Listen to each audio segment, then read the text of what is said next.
오늘도 하나님의 은혜가 저와 여러분에게 함께하기를 기원합니다. 1절 말씀 보시면 여호와께서 내게 이르시되 모세와 사무엘이 내 앞에 섰다 할지라도 내 마음은 이 백성을 향할 수 없나니 그들을 내 앞에서 쫓아 내보내라.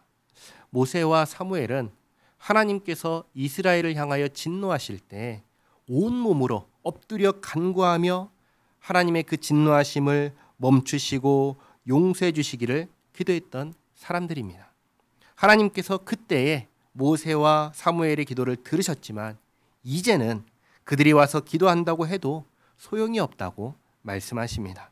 그들이 기도한다고 해도 하나님의 진노, 하나님의 벌하심은 남유다에 내려질 것입니다. 2절에 그들이 만일 내게 말하기를 우리가 어디로 나아가리요 하거든 너는 그들에게 이르기를 여호와께서 이와 같이 말씀하시니라. 죽을 자는 죽음으로 나아가고 칼을 받을 자는 칼로 나아가고 기근을 당할 자는 기근으로 나아가고 포로될 자는 포로됨으로 나아갈지니라 하셨다 하라. 그러니까 하나님께서 벌하실 때 피할 길이 있나요? 피할 길이 없는 거예요. 어디로 가든 다 망하는 길밖에 없는 것입니다. 유일하게 하나 있는 피할 길은 뭐냐면 회개하고 하나님께로 돌아오는 것입니다. 하지만 이 유일한 길은 아무도 선택하지 않습니다. 3절에 여호와의 말씀이니라 내가 그들을 네 가지로 벌하리니 곧 죽이는 칼과 찢는 개와 삼켜 멸하는 공중의 새와 땅의 짐승으로 할 것이며 유다 왕 히스기야의 아들 므낫세가 예루살렘에 행한 것으로 말미암아 내가 그들을 세계 여러 민족 가운데 흩으리라. 므낫세가 누구냐면 여기 있는 것처럼 히스기야의 아들인데 이 히스기야는 병이 들어서 죽을 병에 걸렸던 그 왕입니다. 그런데 그 히스기야는 그래도 하나님 편에 섰던 왕이었습니다. 히스기야는 자기가 병들어 죽게 되었다는 말씀을 듣고 통곡하며 하나님께 기도했습니다. 하나님께서 그 기도를 들으시고 15년을 더 살게 하셨는데 이 15년의 기간 동안에 태어난 아들이 누구냐면 므낫세입니다. 므낫세는 히스기야의 아들로서 12살에 왕이 되었습니다. 왕이 된 므낫세는 아버지 히스기야와 정반대의 길을 갑니다.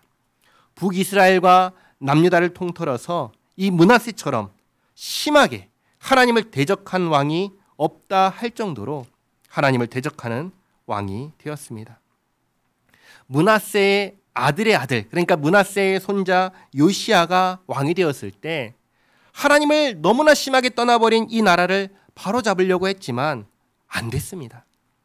나라가 정말 그 골수까지 전부 다 므낫세가 뿌린 죄악의 씨로 오염되었습니다. 그래서 므낫세부터 마지막 시드기야까지 요시야를 제외하고 하나님께로 돌이켜 회개한 왕이 없습니다. 므낫세 이후로 모든 왕은 다 므낫세를 따라 행하였습니다. 그러니 지금 여기에서 예레미야가 아무리 간구해도 모세와 사무엘이 간구해도 소용이 없는 것입니다. 예레미야는 왕인가요? 예레미야는 왕이 아닙니다. 남유다를 대표하는 사람은 예레미야가 아닙니다. 남유다를 대표하는 사람은 왕인데 왕이 회개를 해야 되는데 왕이 회개를 하지 않습니다. 돌이키지 않습니다. 멸망을 향해 가고 있습니다. 그러니 망할 수밖에 없는 것입니다. 하나님께서 말씀하십니다. 5절에 예루살렘아 너를 불쌍히 여길 자 누구며 너를 위해 울 자 누구며 돌이켜 내 평안을 물을 자 누구냐. 여호와께서 이르시되 내가 나를 버렸고 내게서 물러갔으므로 내게로 내 손을 펴서 너를 멸하였노니 이는 내가 뜻을 돌이키기에 지쳤음이로다. 하나님께서 지쳤다라고 하실 정도입니다. 도대체 어느 정도이기에 하나님께서 이렇게 내가 지쳤다라고 하실까요? 7절에 내가 그들을 그 땅의 여러 성문에서 키로 까불러 그 자식을 끊어서 내 백성을 멸하였나니 이는 그들이 자기들의 길에서 돌이키지 아니하였음이라. 도무지 돌이키지 않는 것입니다. 돌이키지 않는 이들을 보면서 하나님께서 혼자서 뜻을 돌이키고 참고 기다리고 그렇게 보낸 세월이 1000년의 세월입니다. 사람이 변하나요? 사람이 변하지가 않습니다. 그래서 말씀하십니다. 내가 내 백성을 멸하였다. 8절에 그들의 과부가 내 앞에 바다 모래보다 더 많아졌느니라.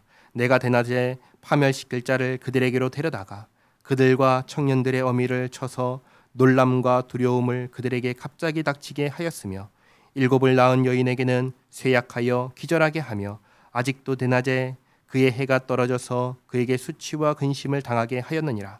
그 남은 자는 그들의 대적의 칼에 붙이리라. 여호와의 말씀이니라. 한번 생각해 보시기 바랍니다. 도대체 하나님께서 하나님의 백성에게 무엇을 요구하셨기에 하나님의 백성들이 하나님을 떠나서 다른 신을 향해 갔을까요? 하나님께서 하나님 백성에게 뭘 요구하셨길래 그게 싫다고 다른 신을 향해 갔을까요? 다른 신, 다른 종교에는 무엇이 있기에 하나님을 떠나서 거기로 갔을까요? 많은 차이가 있지만 핵심은 한 가지입니다. 거기에는 하나님이 없습니다. 거기에는 살아계신 참 하나님이 없기 때문에 거기로 간 것입니다. 살아계신 참 하나님이 계신다면 우리는 어떻게 살아야 될까요? 하나님을 의식하며 살아야 됩니다. 하나님을 모시고 살아야 됩니다. 그게 좋나요? 그게 싫은 겁니다. 내가 내 마음대로 내 생각에 옳은 대로 다 하면서 살고 싶은데 하나님이 계시면 그렇게 할 수 있나요? 그렇게 할 수가 없는 거예요. 그러니 하나님이 없는 곳을 향해서 가는 것입니다. 그게 죄성입니다. 하나님이 없는 곳에서도 신의 이름으로 얘기하죠. 근데 그 신의 이름으로 얘기하는 그 내용이 누구의 말입니까? 하나님의 말인가요? 아니잖아요. 사람의 말이잖아요. 사람이 하고 싶은 얘기를 하는 거잖아요. 얼마나 듣기 좋아요. 하나님을 떠난 인간은 하나님께로 가고 싶어 하지 않습니다. 인간은 하나님을 떠났습니다.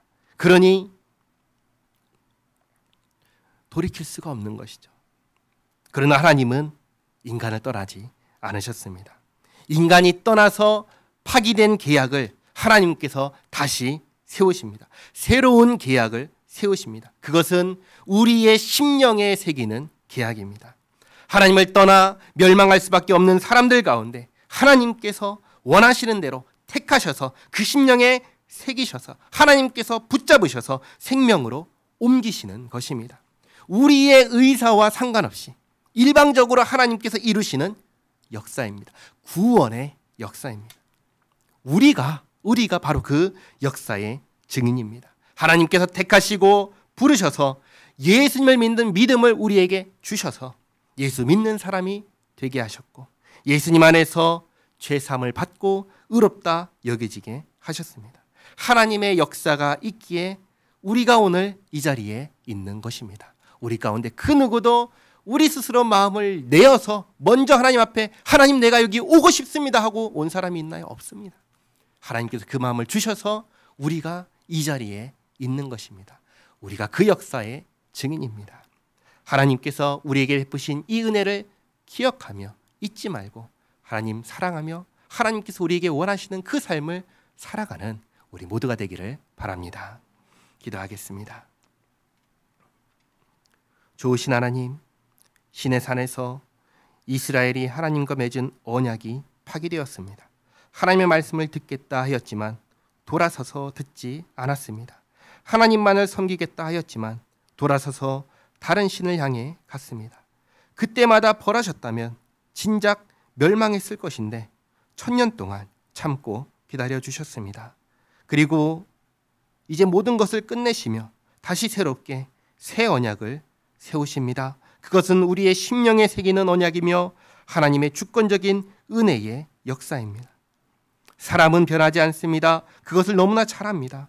변하지 않는 사람, 바뀌지 않는 사람을 새롭게 하기 위해서 행하신 은혜의 역사를 기억합니다.